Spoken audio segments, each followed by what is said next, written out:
आप देख रहे हैं एशिया टाइम्स में, हूँ अशरफ अली बस्तमी। पिछले 2-3 महीने से सोशल मीडिया के मुख्तलिफ प्लेटफार्मों पर आपने देखा होगा कि लगातार IICC यानी इंडिया इस्लामिक कल्चरल सेंटर के इलेक्शन के अपडेट्स आ रहे थे। लगातार इलेक्शन चल रहा था, प्रोग्राम्स हो रहे थे, मीटिंग्स हो रही थी। दिल्ली में, दिल्ली से बाहर मुख्तलिफ मीटिंग्स हुई। तमाम पैनल अपनी अपनी मीटिंग कर रहे थे। 75 लोग 13 सीटों के लिए उम्मीदवारी का दावा कर रहे थे, जिसमें 7 लोग तो प्रेसिडेंट के ओहदे के लिए इलेक्शन लड़ रहे थे। उसके अलावा बोर्ड ऑफ ट्रस्टीज़ की जो 7 सीटें हैं उसके लिए मुख्तलिफ लोग थे। एग्जीक्यूटिव की 4 सीटें होती हैं, एग्जीक्यूटिव मेंबर की उसके लिए थे। कुल मिलाकर के 13 सीटों के लिए 75 लोग मैदान में थे। जाहिर सी बात है, इतने लोग इलेक्शन लड़ रहे थे तो गहमा गहमी होना फितरी थी और हुई। और इस बार का इलेक्शन बहुत ही अलग तरह का रहा। 11 अगस्त को इलेक्शन हुआ, वोटिंग हुई, जिसमें ऑनलाइन, ऑफलाइन, बैलेट तीनों तरह से तकरीबन 1671-72 के आसपास वोटिंग हुई। 12 तारीख से वोटों की गिनती शुरू हुई, 12 को हुई, 13 को हुई, 14 यानी आज 14 तारीख है। आज देर शाम मुकम्मल नतीजे आए। हालांकि पहले ही दिन ये ट्रेंड आ गया था कि सदारती उम्मीदवार के लिए सलमान खुर्शीद साहब बहुत आगे निकल चुके हैं और जो दूसरे उम्मीदवार हैं उनसे बहुत पीछे रह गए हैं।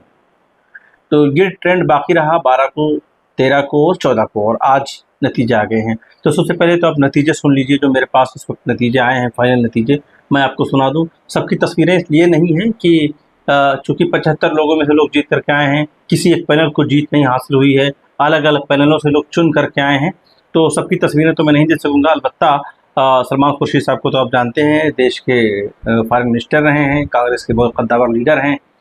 सलमान खुर्शीद साहब प्रेसिडेंट के लिए चुने गए हैं, जिनको 721 वोट मिले हैं। मोहम्मद फुरकान साहब उन्हीं के पैनल के हैं, जिन्हें 362 वोट मिले हैं, वो वाइस प्रेसिडेंट हुए हैं। अबू दरज खान साहब, जो 694 वोट उनको मिले हैं, वो बोर्ड ऑफ ट्रस्टी में जीत करके आए हैं। मिस्टर SM खान साहब 633 वोट लेकर के BOT के मेंबर हुए हैं। और कमर अहमद साहब 504 वोट लेकर के BOT जीत करके आए हैं। सिकंदर हयात साहब 452 वोट मिले हैं उनको, वो भी BOT के मेंबर हुए हैं। और सिराजुद्दीन कुरैशी साहब अपने पैनल से अकेले वाहिद उम्मीदवार हैं जो जीते हैं, 445 वोट लेकर के BOT में, जो 20 साल तक सदर रहे थे बिला शिरकत गैर, और 2004 में प्रेसिडेंट चुने गए थे और अब तक वो सदर रहे हैं। तो इस तरह से सिराजुद्दीन कुरैशी साहब इस बार अपना उन्होंने एक पैनल बनाया था। उस पैनल में डॉक्टर माजिद तालिकोटी साहब को प्रेसिडेंट के लिए उन्होंने इलेक्शन लड़ाया और ख़ुद BOT में आए थे, तो उनके पैनल के सभी लोग हार गए। अपना वो जीतने में कामयाब हुए, उनको 445 वोट मिले हैं। मिसेस एफनाज हैं, उनको 410 वोट मिले हैं एफनाज को, वो BOT की मेंबर हुई हैं। डॉक्टर ख्वाजा एम शाहिद साहब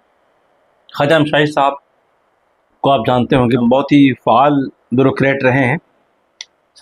ख्वाजा एम शाहिद साहब को 399 वोट मिले हैं। और शाहाना बेगम साहिबा को 437 वोट मिले हैं। मेंबर एग्जीक्यूटिव के लिए शाहाना ने चुनाव लड़ा था।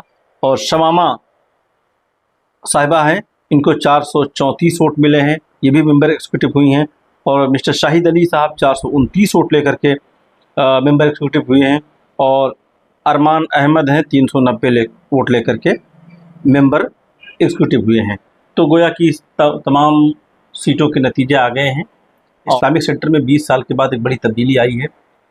सलमान खुर्शीद साहब की क़यादत में ये तमाम लोग काम करेंगे आने वाले 5 साल तक। सलमान खुर्शीद साहब के साथ एक बड़ा नेगेटिव एजेंडा जो पूरे इलेक्शन में उनका पीछा करता रहा, वो ये था कि उनकी उम्र 72 साल हो गई है।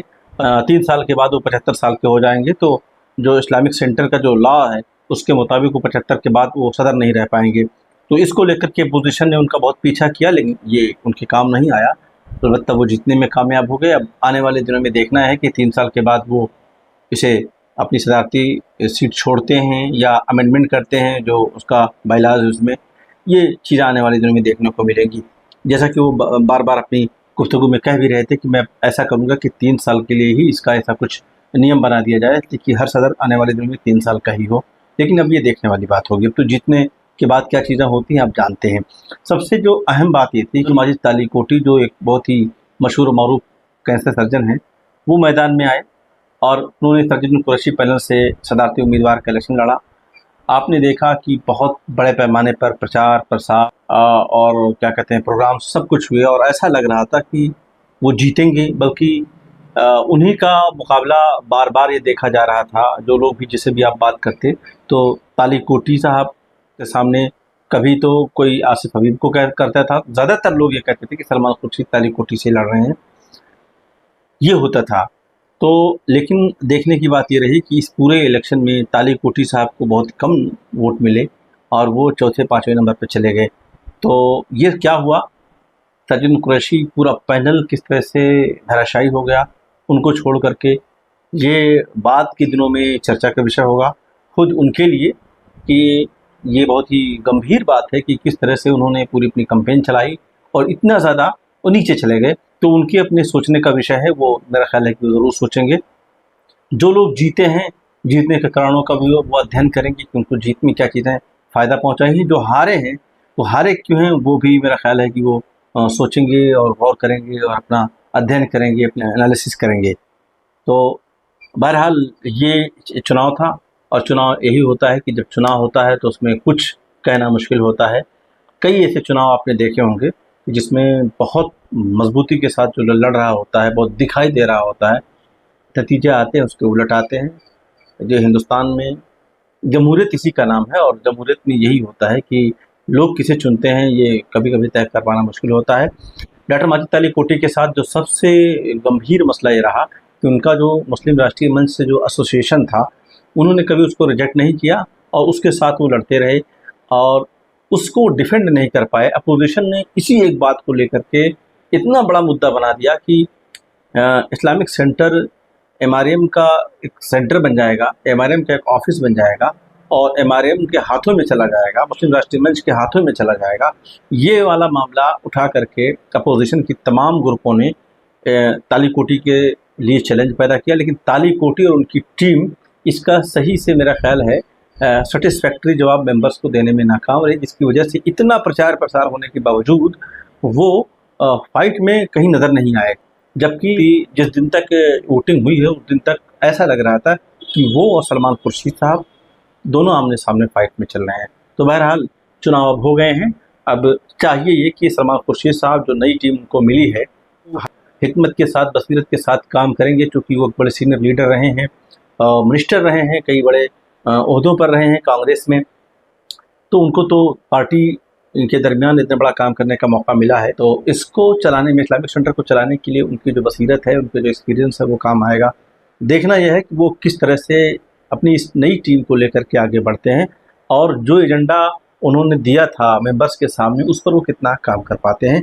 और जो अपोजिशन में जो लोग हैं जो हारे हैं, अब उनकी एक कंस्ट्रक्टिव अपोजिशन की जिम्मेदारी है कि वो इस्लामिक सेंटर में जो कुछ उनके जो का मैंडेट है इस्लामिक सेंटर का, उसके अनुसार जो चीज़ें वहाँ होनी है उसके लिए माहौल कैसे पैदा करें, उसके लिए जो जीती हुई पार्टी उस पर दबाव कैसे बनाएं ताकि वो जो इस्लामिक सेंटर का मैंडेट है, जो उसका बायलॉज है, उसके मुताबिक वहाँ पर काम हो और किसी पार्टी के मुताबिक, किसी ग्रुप के मुताबिक, किसी पर्सन के मुताबिक वहाँ पर ना काम हो। बहुत बहुत शुक्रिया।